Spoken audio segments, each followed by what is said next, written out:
Monsieur le Président de l'Assemblée nationale, Monsieur le ministre de la Justice, garde des Sceaux, Monsieur le ministre de la fonction publique, en relation avec les institutions, honorables députés.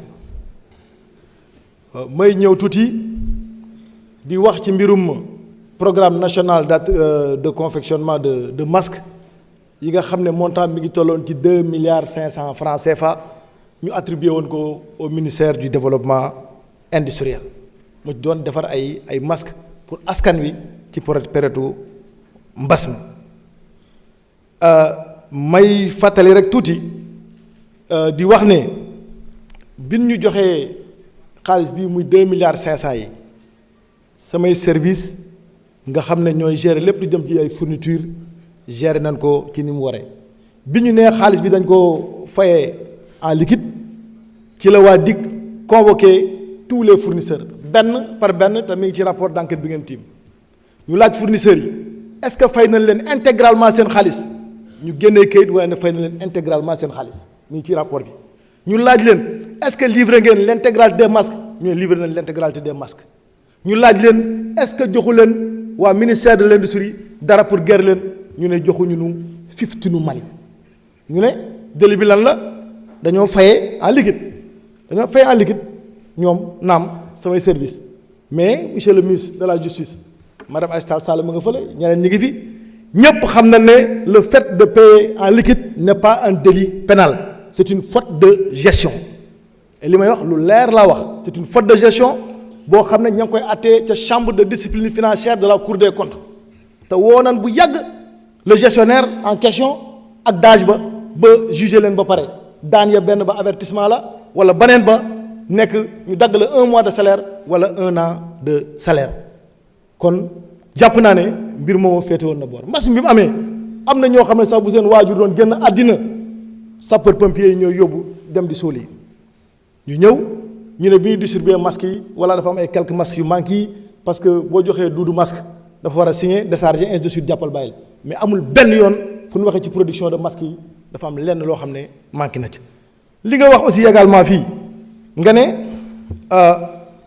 sama secrétaire général moo ne man maa doon joxe marché sama secrétaire général boo liiree ci rapport bi mosut a tudd sama tur ci rapport bi daf doon def narration di expliquer procédure bi nu jaar ñoom pour joxe masques yi man fekkee woon sax réunion bi ñuy sélectionner déjà ay fournisseurs ba pare beneen bi bu leen fàtte ne fii dañoo woteeloon benn loi d'habilitation fii ci assemblée bi au président Macky Sall ñu fexe woon ba nga xam ne code des marchés amatul woon waaw fu code des marchés amul fan la marché di amee ak fan leen ko attribué benn ñaar ñu ne gestionnaire de compte bi dañ koo nommé en violation gestionnaire de compte yi le 31 décembre fu mu jotee bu ñu voté budget ba pare ministre des finances bu leen naxee ngeen laaj ko Cheikh Diba ministère des finances mooy yónnee courrier ci ministère yépp wax ñu désigner les gestionnaires de compte et les administrateurs de crédit par arrêté bi suñ ko defaree day dem direction contrôle budgétaire dem direction du budget ñoom ñëpp ñu visé mu jógee fa dem contrôle financier ñuy doog di signer mu dem secrétariat général du gouvernement ñu doog di numéroté arrêté ba ana illégalité ba foofu wala kon xanaa chaîne bépp doo faux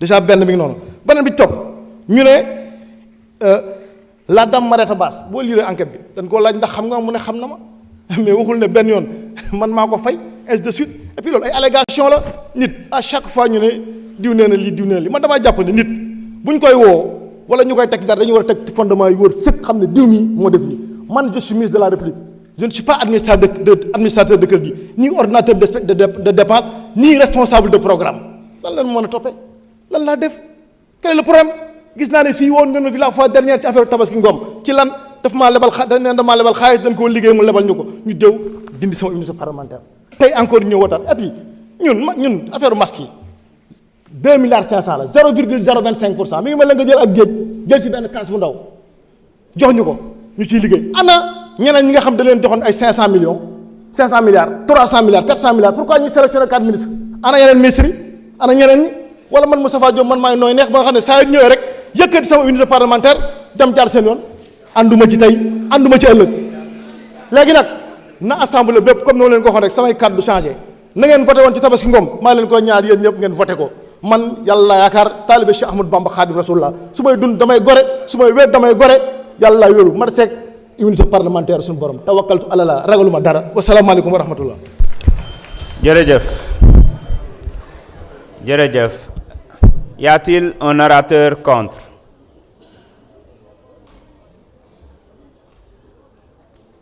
Mes chers collègues, le débat est clos. Je mets au voie les conclusions de la commission.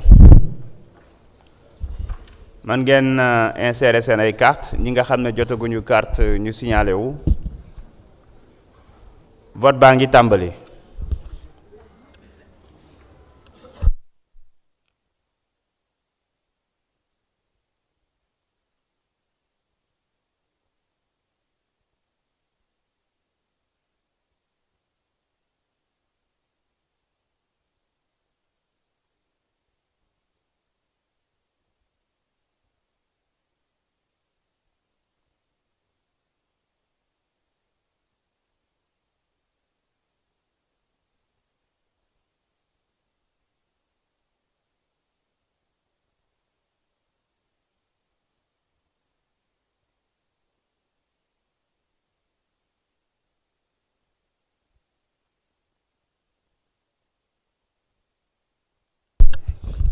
Ñëpp voté nañu. Le vote est terminé.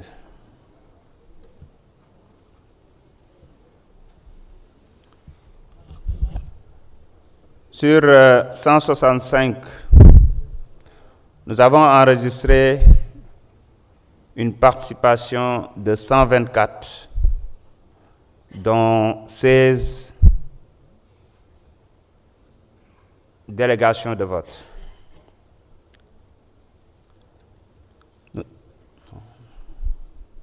Attendez, il fallait attendre.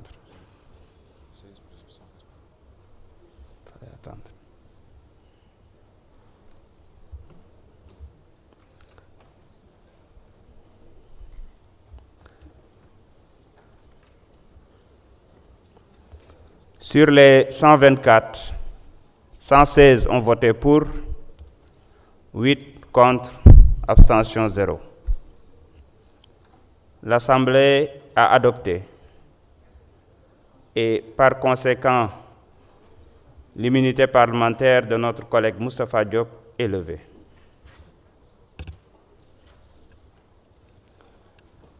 L'ordre du jour appelle l'examen des conclusions des commissions ad hoc chargées de statuer sur la demande de levée de l'immunité parlementaire de notre collègue Salimata Diop.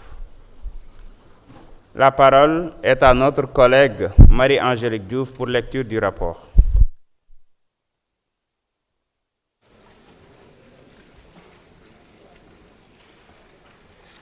Merci beaucoup, Monsieur le Président. Permettez-moi de procéder à la lecture des conclusions de la commission ad hoc chargée de statuer sur la demande de levée de l'immunité parlementaire du député Salimata Diop. Monsieur le Président, Messieurs les ministres, chers collègues, conformément aux dispositions des articles 61 de la Constitution et 52 du règlement intérieur de l'Assemblée nationale, la commission ad hoc a été constituée à travers la résolution numéro 04-2025 du 28 avril 2025 pour examiner la demande de levée de l'immunité parlementaire de Madame le député Salimata Diop, suite à la saisine de Monsieur le ministre de la Justice, garde des Sceaux, par lettre numéro 000312 MJ-CAB DC du 22 avril 2025. Cette saisine fait suite à la correspondance numéro 114 PG DK de Monsieur le procureur général près la Cour d'appel de Dakar du 8 avril 2025 demandant la levée de l'immunité parlementaire de Madame le député Salimata Diop. Monsieur Abdoulaye Tall, en sa qualité de président de la Commission des lois, de la décentralisation, du travail et des droits humains et membre de la commission ad hoc, a présidé les travaux de la première réunion tenue le 28 avril 2025 dans la salle de la Commission des finances et du contrôle budgétaire. Cette réunion a été consacrée à l'installation du bureau de la Commission et à l'établissement du calendrier de travail. Prenant la parole, M. Abdoulaye Tall à remercier ses collègues après avoir constaté la présence effective de tous les membres. Dans la foulée, le bureau de la commission a été officiellement installé sous sa présidence, dont la composition se présente comme suit. Président, M. Abdoulaye Tall. Premier vice-président, M. Yungar Dione. Deuxième vice-présidente, Mme Anta Babacar Ngom. Rapporteur, Mme Marie-Angélique Mamselbe Diouf. Il a été procédé en outre à la lecture de la liste des autres membres de la commission, à savoir M. Mohamed Aïb Salim Dafé, M. Ansoumana Sarr, Mme Ndeye-Marie Sané, Mme Sokhna Diarra Thiaw, M. Baran Fofana, M. Mayabe Mbaye, Mme Safietou Malik Mbaye. Une fois le bureau installé, Monsieur le Président a invité les membres de la commission à consacrer les efforts pour un travail de qualité avec toute la sérénité requise afin de répondre aux attentes de l'institution parlementaire. Il a aussi rappelé que les membres de la commission sont tenus au respect de l'obligation de réserve, laquelle est dictée par l'impérative préservation du caractère confidentiel des documents qui leur seront soumis. Il a ainsi donné rendez-vous aux membres pour la consultation des dossiers concernant notre collègue Salimata Diop le mardi 29 et le mercredi 30 avril 2025. Cette dernière date, en l'occurrence le 30 avril 2025, a été également retenue pour l'audition de Mme Salimata Diop, conformément à l'article 52, alinéa 2 du règlement intérieur de l'Assemblée nationale. Ainsi, la séance a été levée. Advenue cette date, la commission s'est encore réunie sous la présidence de M. Abdoulaye Tall à la salle de la commission des finances et du contrôle budgétaire. En prélude des travaux, M. le Président est revenu sur les 2 points inscrits à l'ordre du jour. 1. Rappel de la procédure. 2. Audition de Madame le député Salimata Diop. 1. Rappel de la procédure. Le Président est revenu sur les différentes étapes de la procédure suivie à l'Assemblée nationale depuis la réception de la demande de levée de l'immunité parlementaire de notre collègue. Réunion du bureau de l'Assemblée nationale, suivie de la conférence des présidents le 23 avril 2025. Réunion de la commission des lois, de la décentralisation, du travail